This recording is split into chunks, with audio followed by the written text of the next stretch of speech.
आप सब उम्मीद करता हूँ बहुत अच्छे से होंगे। आज का जो हमारा वीडियो है वो पॉलिटिकल साइंस के मोस्ट इम्पोर्टेंट क्वेश्चन से संबंधित है, यानी ऑब्जेक्टिव क्वेश्चन लेकर के आया हूँ। और ये ऐसे क्वेश्चन हैं जो लगभग सभी एग्जाम्स में आते हैं। तो वीडियो को लास्ट तक देखें और किसी भी तरीके की अगर क्वेरी है, कोई क्वेश्चन है, तो मुझे कमेंट बॉक्स में ज़रूर पूछना।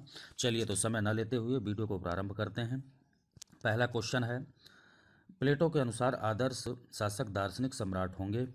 ठीक है, कथन कारण से संबंधित है। दूसरा है कारण जो प्लेटो के अनुसार दार्शनिक सम्राट के पास परिवार एवं संपत्ति नहीं होगी। ठीक है, तो जैसा कि दोस्तों इस वीडियो से ठीक पहले वाले वीडियो में जो ऑब्जेक्टिव टाइप क्वेश्चन दिए थे उसमें मैंने बहुत अच्छे से क्लियर किया था प्लेटो के बारे में। अगर और भी डीपली थिंकर्स के बारे में जानना है तो याद रखना, एक वीडियो करीब 1 घंटे का लगभग बना रखा है। उसके अंतर्गत सारे थिंकर, टोटल जितने भी थिंकर हैं उन्हें कवर किया गया है। अगर वो वीडियो आपने देख लिया है तो समझिए क्वेश्चन बिल्कुल आसानी से हल कर सकते हैं और ज़्यादातर जो है समझ में आ जाएंगे।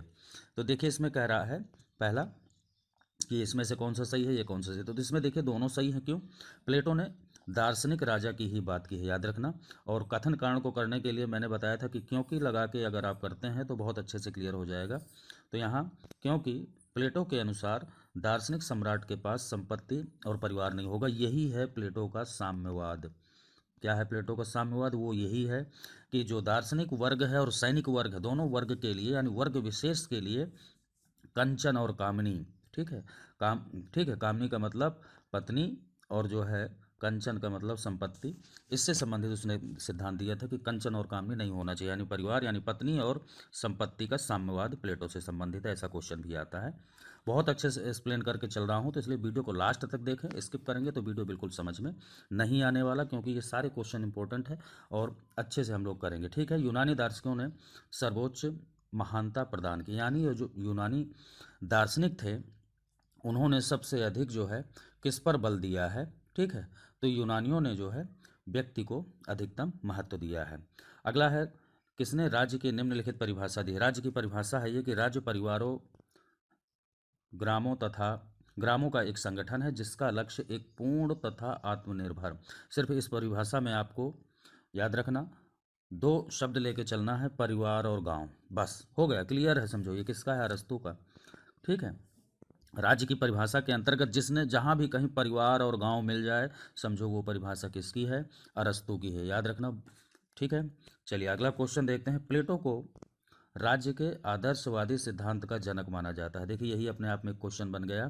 ठीक है, कि इसलिए क्यों कहा जाता है, वो चीज़ हमें बतानी है। तो इसमें देखिए ऑप्शन दिए हैं, मैं ज़्यादा समय ना लेते हुए टू द पॉइंट और एक्सप्लेन करके चल रहा हूँ। तो इसका सही आंसर ये वाला है, दूसरा। क्योंकि यानी कि उसके सिद्धांत का आधार ये नहीं है कि मानव प्रकृति क्या है, बल्कि उसका जो आधार है वो ये है कि वो कैसी होनी चाहिए। ठीक है, तो अगले क्वेश्चन की तरफ बढ़ते हैं। वो ये है कि प्लेटो की पुस्तक रिपब्लिक राजनीति की रचना नहीं अपितु शिक्षा पर लिखा गया सर्वश्रेष्ठ ग्रंथ है। ये मोस्ट इम्पोर्टेंट स्टेटमेंट है प्लेटो के बारे में। रूसो ने कहा है, याद रखना, कि रिपब्लिक जो है राजनीति पर नहीं बल्कि शिक्षा पर लिखा गया बहुत अच्छा ग्रंथ है, ऐसा रूसो ने प्लेटो के बारे में कहा था। निम्नलिखित में से प्लेटो द्वारा निम्नलिखित कौन सी एक पुस्तक है कि एक ही समय में एक विश्वविद्यालय, एक परिवार, एक चर्च का प्रतिनिधित्व करती है? तो वो है स्टेट्समैन, याद रखना, प्लेटो की पुस्तक। अरस्तु ने राज्य का वर्णन प्राकृतिक बताते हुए किया है कि इसका अभिप्राय क्या है? ठीक है, यानी जो अरस्तु है उसने राज्य को क्या माना है? राज्य को प्राकृतिक माना है, याद रखना है, मोस्ट इंपोर्टेंट क्वेश्चन है। ठीक, इसने जो है राज्य को प्राकृतिक माना है, तो उसका अभिप्राय क्या है ये पूछना चाह रहा है। तो प्राकृतिक राज्य अरस्तु के अनुसार उसका अभिप्राय यह है कि राज्य मनुष्य की प्राकृतिक आवश्यकताओं को संतुष्ट करता है। इस बात का प्रमाण नहीं है कि वो प्राकृतिक है, ये आवश्यकताएं तो मनुष्य के उस अंतर्वर्ती का प्रयास है जो राज्य के माध्यम से अभिव्यक्त होता है, ऐसा अरस्तु ने कहा। इसी का स्टेटमेंट है ये। निम्नलिखित कथनों पर विचार करना है। अरस्तु का संविधान का वर्गीकरण आधारित है, ऐसा पूछा गया है। ठीक है, तो ये हमें बताना है अरस्तु के संविधानों के वर्गीकरण में कौन कौन से हैं, यानी किन किन चीज़ों का। तो राज्य के उद्देश्य पर बल दिया है और सरकार द्वारा प्रयुक्त सत्ता के प्रकार, यानी संविधान में जो है राज्य के क्या क्या उद्देश्य होना चाहिए और सत्ता किस प्रकार की होनी चाहिए। फिर उसमें ऐसे ये बताया है कि कौन सी सत्ता यानी किस प्रकार की सरकार अच्छी है, किस प्रकार की खराब है। ये जब हम वर्गीकरण में इसके पढ़ते हैं तो वहाँ हमें डीपली नॉलेज मिलती है। और ये जो थिंकर वाला वीडियो जो मैंने बना है उसमें ये सारी चीज़ें दी हुई हैं। ठीक है, कि अरस्तु ने संविधान का किस तरीके से वर्गीकरण किया है, सरकार का कैसे किया है, तो वहाँ आप देख सकते हैं। चलिए आगे है, राज्य व्यक्ति से पूर्ववर्ती है, ऐसा किसने कहा है? ठीक है, राज्य व्यक्ति से पहले है। ठीक, तो ये जो स्टेटमेंट है ये अरस्तू का है, याद रखना। राज्य व्यक्ति से पहले है, ऐसा अरस्तू ने कहा है। अब देखिए सुमेलित करना है। ठीक, सुमेलित करना है। इधर जो है सूची, एक सूची को दूसरी सूची के साथ, यहाँ एक तरफ न्याय दिया है, दूसरी तरफ ये थिंकर वगैरह दिए हैं। इस तरीके से आंसर दिया है, तो 2 3 1 4 इसका सही आंसर है। 2 3 2 3 इस तरीके से न्याय जो है इससे संबंधित आप देखते जाइए, मैं बता रहा हूँ 2 3 और 1 4। ठीक है, ये इस तरीके से 1 और ये 4, ऐसे क्वेश्चन हल हो जाएगा। वीडियो लंबा है इसलिए जो है मैं आपको दिखाई दे रहा हूँ। 2 3 1 4 इसका आंसर है, ये देख लेना। तीसरा वाला, निम्नलिखित में कौन अंतर्राष्ट्रीयवाद का समर्थक नहीं है, कह रहा है, तो वो है अरस्तू, याद रखना। अरस्तू ने क्रांति के कारणों में सर्वाधिक जोर किस पर बल दिया है? सबसे ज़्यादा जो जोर दिया है वो मनोवैज्ञानिक कारण। मोस्ट इंपॉर्टेंट क्वेश्चन है, याद रखना। अरस्तू ने अपने आदर्श राज्य में निम्नलिखित में से किन वर्गों को नागरिकता से वंचित करता है? ये बहुत इंपॉर्टेंट है, तो वो है कारीगर। ठीक, यानी अरस्तू जो है सबको समान नागरिकता देने के पक्ष में नहीं है, ये असमानता पर आधारित है, यानी असमानता का समर्थन किया है अरस्तू ने। अरस्तू सिर्फ उन्हीं लोगों को नागरिकता देना चाहता है जो अच्छी कैटेगरी से हैं, चाहे आर्थिक रूप से, सामाजिक रूप से, मानसिक रूप से। आगे देखना, न्याय के संबंधों में कौन सा सिद्धांत मानता है कि न्याय बलवानों का हित है? ठीक, ये संबंधित है उग्रवादी सिद्धांत से, यानी ये थ्रेसीमेकस का सिद्धांत है, याद रखना। थ्रेसीमेकस का स्टेटमेंट है ये। अगला क्वेश्चन, अरस्तू के अनुसार स्त्री और पुरुष की आयु विवाह के वक्त कितनी होनी चाहिए, ये बताना है। तो 18 और पुरुषों की 38, इस तरीके से बताया है। प्लेटो का साम्यवादी सिद्धांत लागू होता है। ठीक है, तो ये दोनों मैंने भी बताया, सैनिक और दार्शनिक, यानी अभिभावक वर्ग कहा गया है, और ये दोनों पर लागू होना चाहिए, ऐसा प्लेटो ने कहा है। अगला क्वेश्चन देखिए, कथन कारण से संबंधित है। अरस्तू का न्याय कानून पर आधारित है। कानून व्यक्तिगत व सामाजिक जीवन के विनियमन करने के लिए कर्तव्य से ज़्यादा महत्वपूर्ण है, तो इसमें ये दोनों ही सही हैं। अगला क्वेश्चन, अरस्तू के अनुसार दास संपत्ति का उपकरण है जो स्वामी को अवकाश उपलब्ध कराता है कार्यों को करके। ये जो है इसका सही आंसर होगा तीसरा, घरेलू कार्यों को करके। यानी अरस्तू ने, याद रखना, दास प्रथा का समर्थन किया है, दास प्रथा का समर्थन किया है, और ये कहा है कि अगर स्वामी के पास दास होंगे तो स्वामी वर्ग जो है उसे अतिरिक्त कार्य करने का मौका मिल जाएगा, चाहे वो पढ़ाई लिखाई हो, कुछ भी हो, और जो दास होंगे वो जो है घरेलू कार्य को करके उसका इधर वाला कार्य कम कर देंगे, ताकि वो अन्य कामों में अपना समय लगा सके, ऐसा अरस्तू ने कहा है। अगला है, अरस्तू ने दास प्रथा का समर्थन किया है और कहा कि, ये देखिए यहाँ पे आ गया वही क्वेश्चन, और कहा है कि यह अति आवश्यक व लाभदायक है। मोस्ट इंपॉर्टेंट है, यानी दास प्रथा को आवश्यक माना है और लाभदायक माना है। किसके लिए? पूरे समाज के लिए उसने लाभदायक माना है। फिर देखिए, कथन कारण से संबंधित है। प्लेटो का न्याय कर्तव्य पर आधारित है, बिल्कुल सही बात है। कार्य विशिष्टि पर बल देता है प्लेटो। ठीक है, कि जो समाज के तीनों वर्ग हैं वो अपने अपने कार्यों को, ठीक है, सही तरीके से संचालित करेंगे तो अपने आप में न्याय होगा, यानी कर्तव्यों पर बल दिया है। व्यक्ति अपने दायित्वों का संपादन कानून से ना कर कर्तव्य से करता है, बिल्कुल दोनों ही सही है, सही व्याख्या भी कर रहा है।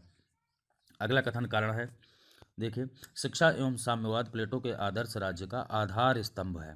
ठीक है, शिक्षा और साम्यवाद ये दोनों आधार स्तंभ है। ठीक है, बिल्कुल सही बात है। ये शिक्षा का स्वरूप सकारात्मक है क्योंकि यह चरित्र के निर्माण से संबंधित है, जबकि साम्यवाद का स्वरूप नकारात्मक है क्योंकि यह अभिभावक वर्ग पर नियंत्रण लगाता है। तो इसमें जो है दोनों ही सही हैं, यानी ए वाला। ठीक है, अगला क्वेश्चन देखते हैं, कथन कारण से संबंधित। कथन कारण के कम से कम एग्जाम में 5 क्वेश्चन आते हैं और 6 से 7 क्वेश्चन आपके बुक्स से संबंधित आते हैं।